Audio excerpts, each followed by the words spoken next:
the main difference, I believe, is those who are called to action, those who feel that they are agents of change on earth, that the point is to make the earth a better place, and those who just feel like we're here to spread the word, but it's all, we don't win down here types.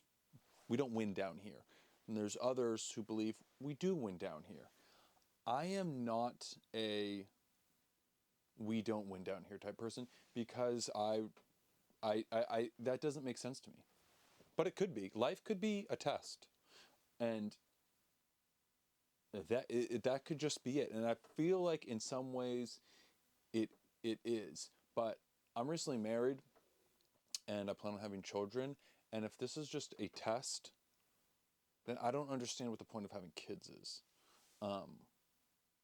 But if we are the good light of consciousness in the world, and if we're here to do something, and it actually matters, it's not just a test, that we're supposed to, that life is ultimately good.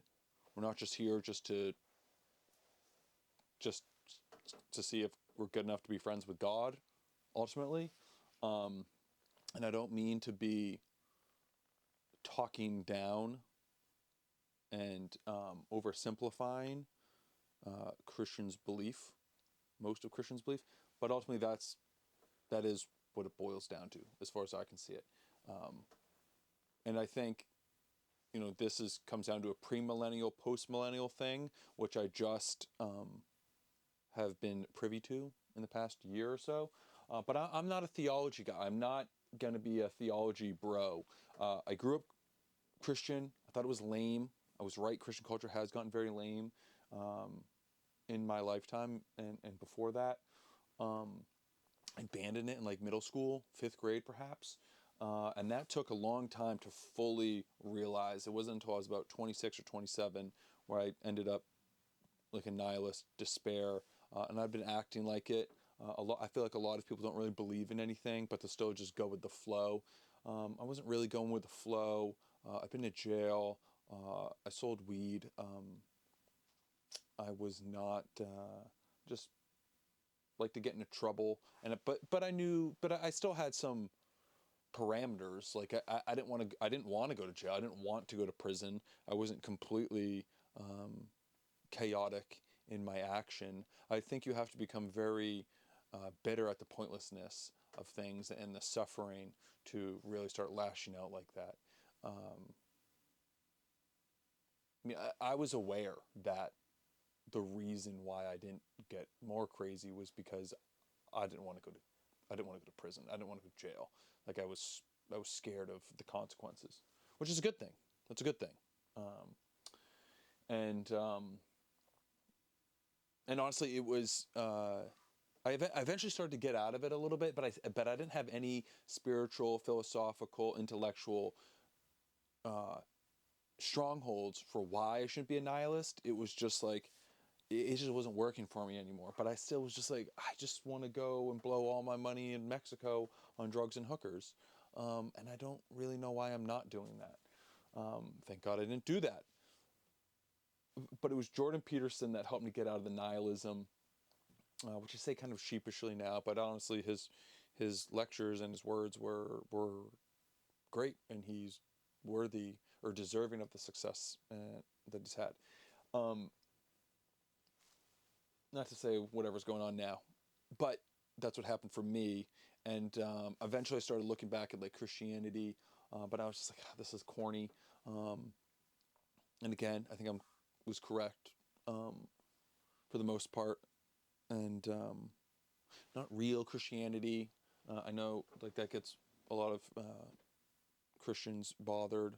Talk about Christian culture, how feminized it's become, and just lame. And it was during COVID where I came to, it was like I finally, or I just voiced out loud in conversation that I thought that certain things going on were evil. And once I said that, I was like, ooh, do I really believe that? Do I believe in evil? And I was like, yes, like this is evil. It's the best way to describe it. And it seemed like once I had to voice that, which killed, I suppose, the last vestiges of atheist materialism that I had in me. Even though I never identified as an atheist or a nihilist or a materialist, but the as Carl Jung said, like the idea had me, and once I said that I was like, this stuff is evil. I'm not going to go into what I was describing as evil. Certain things that were coming about during COVID, I was like, this is evil.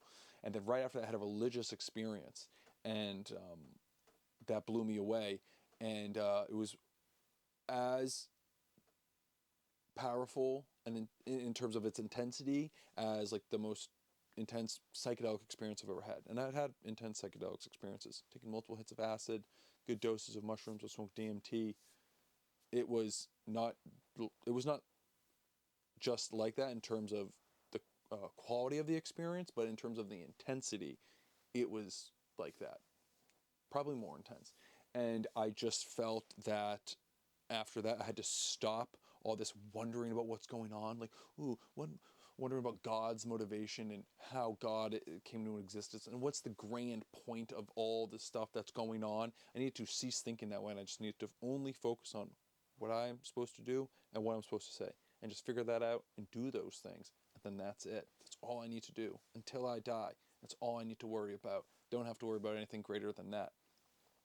After that, I checked back in on Christianity, and I realized how splintered it was. I started to see all these, like I saw Christians be like, oh, we need to stand up and do stuff. And other Christians are just like, oh, I think it's the end time, so just believe in God more because he's coming, which I think doesn't really make sense anyway, because it's like you either follow God or you don't. It's not like, oh, Jesus is coming, better clean up.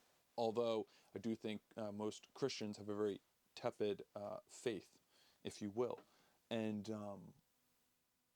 then I learned about post-millennial versus premillennial, and it's the premillennialism that has dominated American culture, mostly that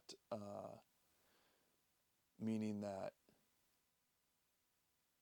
premillennialism, as far as I understand, is that Jesus is going to come, things are going to get bad, Jesus is going to come, there'll be 1,000-year reign on earth, and then we all go up to heaven or something like that. Post-millennial is we need to build Christendom on earth, essentially, and then Jesus will come back, and then we all go to heaven, something like that. I think a lot of people miss out on what Jesus really means, because like in the story of Jesus in the Bible, when he died and went to heaven on the cross, the veil in the temple was torn, and the veil, and what that signifies is, to me, is that the veil separated the holy part of the temple from the other parts, where everyone could just do their thing. But the curtain, the veil, was very big and very thick, and like the high priest could only go back there like once a year, and if he wasn't completely purified, no sin, then he would die. He had to go back there, basically interact with God, and came back and was like, all right, I talked to God, this is what's up. But when Jesus died and that veil was torn, that signified that you don't have to do that to have access to God now, that Jesus sent the Holy Spirit and everyone has access to God. That, to me, I think is like the main point of Christianity, of Jesus. And then everything else is just like about human behavior, human interaction, society. And I think it's very possible that Jesus physically died and went to heaven, or physically, died and rose 3 days later. But then it's also like you have to do that within yourself. But the inner resurrection, which is like, a Gnostic thing. So in a way, I would be a heretic or an apostate or whatever to a bunch of Christians. I don't care about that. I'm really glad we don't live in a time where you can be burnt at the stake for saying the wrong thing by Christians. I think it's just like, it's ironic because, Christians used to be put to death for not, burning just a little bit of incense to Caesar. We put to death for that. They refused to do it and be put to death. And it's kind of like, yo, if someone is being like, if you don't do this small thing, I'm gonna kill you. Like, fuck that guy. And so when Christians take that role on, like they did, or they didn't, or they did to a certain extent during like the Spanish Inquisition or whatever, like that's you've gone a little too far with the rules. Although rules are important. I do believe in the death penalty. If someone rapes and murders a child, boom. I think we take too long with it. It's just like, you've been found guilty of that. Take him out back, shoot him in the head, put him in the trash. Boom, problem solved. Saved a lot of taxpayer money. But I believe that Christianity is one of the main ingredients of the West, of the United States, and I think it matters what's going on.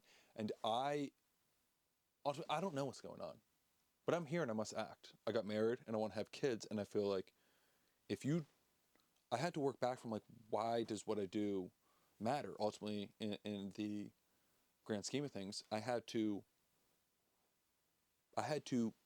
reel it in. That's what I learned from my religious experience. I just have to focus on what I can do and what I can say, and that's it. And like I said, I'm recently married, and we're planning on having kids. So it's just like, I can't just be like, oh, we're just here to suffer. Like, why would I even bring the little dude into the world if it's not that we're an agent of, if the whole thing is that we're not agents of change, and it ultimately matters. It's not just test that what we're doing actually matters. That, and this is, this is it. And it's a tremendous weight in a way, which I get why people don't like it, but that's what I think it's all about. I think what we do matters. Like, it has to, or else, I mean, maybe it is just a test. I don't know. I just, and also I don't think you can know, but I think faith without works is meaningless. This video is already getting too long. Main difference: life is a test. We're sitting here waiting for God to come back, essentially, or we're agents of change. That humans are the bearers of the light of consciousness, and it matters what we do. Faith without works is meaningless. That's what Jesus said, so that's what I'm saying. Peace and love.